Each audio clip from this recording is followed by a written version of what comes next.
కృష్ణ గారిని మాట్లాడవలసిందిగా వారి ఆశీర్వచనాలు అందించవలసిందిగా కోరుతున్నాము.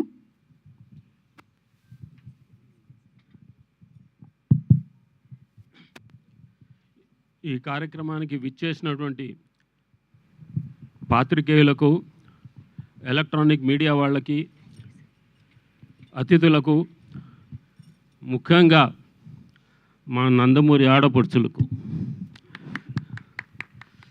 నా హృదయపూర్వక ధన్యవాదాలు. నేను అస్త్ర సన్యాసం చేసి 25 ఏళ్ళయింది. నా లాస్ట్ చిత్రం గొప్పింటల్లుడు. మళ్ళీ 25 ఏళ్ళ తర్వాత నా మనవడి షార్ట్ తీసే భాగ్యం నాకు కలిగింది. చౌదరి గారు వచ్చి మీ చేత్తో మీ మనవడి ఇది తీయాలండి అని చెప్తే ఇక తప్పలేదు, నా ఒట్టు తీసి గట్టు మీద పెట్టా. ఇకపోతే మా నాన్నగారు నందమూరి తారక రామారావు గారు, ఆయనకి ఇష్టమైన మనవడు అంటే ముని మనవడు, అంటే మనవడు మా జానకిరామ్. ఎందుకంటే మా జానకిరామ్ 3వ తరానికి అందరికంటే పెద్ద ఆయన, పెద్ద మనవడు. సో వాళ్ళిద్దరికీ చాలా చనువు ఉండేది, మా నాన్నగారికిను జానకిరామ్ గారికి. ఆ నేపథ్యంతో ఇక జానకిరామ్ గారు స్టేట్స్ వెళ్ళటం జరిగింది. ఆయనకి 2 పిల్లలు అక్కడే పుట్టారు, అమెరికాలో. ఈ లోపల ఈ కాల వ్యవధిలో మా నాన్నగారు కాలం చేశారు. ఇక జానకిరామ్ గారికి మొదటి సంతానం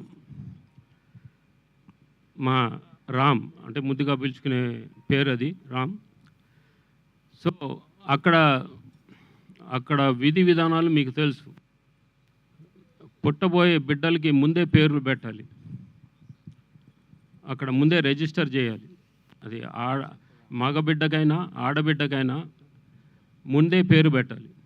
ఆ నేపథ్యంలో జానకిరామ్కి మా నాన్నగారి మీద ఉండే ఆప్యాయతతో, అనురాగంతో ఆయన మొదటి సంతానానికి నందమూరి తారక రామారావు అని పేరు పెట్టడం జరిగింది.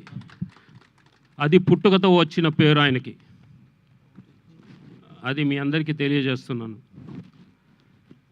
ఇకపోతే ఆయనకి ఈ కళ్ళన్న ఎవరు, మా తారకరామ్, మా మనవడు తారకరామ్ చాలా ఇష్టం. సో ఆయన కూడా ఈ రంగంలోకి రావాలని తాపత్రయపడ్డాడు, దానికి చాలా కృషి చేశాడు. ఈ లోపల మన డైరెక్టర్ వైవిఎస్ చౌదరి గారు ఆయన్ని చూడటం జరిగింది. ఆయన మీద సదాభిప్రాయం కలిగి ఆయనతో సినిమా తీయాలని ముందడుగు వేశారు ఆయన. దాని ఫలితమే ఇప్పుడు ఈ ఎన్టీఆర్ ప్రొడక్షన్స్, దాని పూర్తి పేరు ఇదేంటమ్మా, new talent roars NTR. So అది. సో ఈ శుభ సందర్భాన వాళ్ళందరికీ కృతజ్ఞతలు తెలియజేసుకుంటూ ఈ సినిమా ద్వారా చౌదరి గారికి వారి సతీమణికి గీతా గారికి లాభాలు ఆర్జించాలని, అలాగే మా మనవడు నందమూరి తారక రామారావుకి మంచి పేరు ప్రఖ్యాతలు రావాలని కోరుకుంటూ సెలవు తీసుకుంటున్నాను. Thank you sir. అండ్ ఈ సినిమాకి పనిచేసే సాంకేతిక నిపుణులకు నా ధన్యవాదాలు. థ్యాంక్స్ అండి. Thank you sir. Thank you so much. అలాగే ఇప్పుడు శ్రీ నందమూరి రామకృష్ణ గారిని మాట్లాడవలసిందిగా కోరుతున్నాం.